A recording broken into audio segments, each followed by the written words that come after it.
hi khobel sepa thla tu berania anei tu pain chiali a nan a tha khop to maya chuan abula hian hei anu he zuya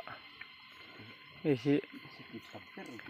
khobela chuan a seki hi tiang hi om lowa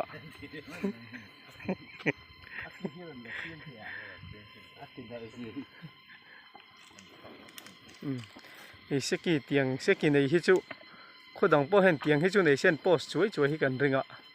kini chu kai zoom theng reng hei voina tang hen kan ti chuak ve tananga bung khatna angin kan kalanga tian heya ki te so sei to takani patling pahnih chuan thu thei tawng azara son kile lama son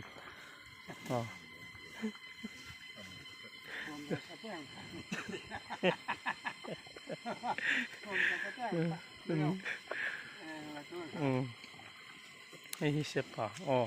tian voina sial kan zonga hi sejong tu te ha cholania hela hian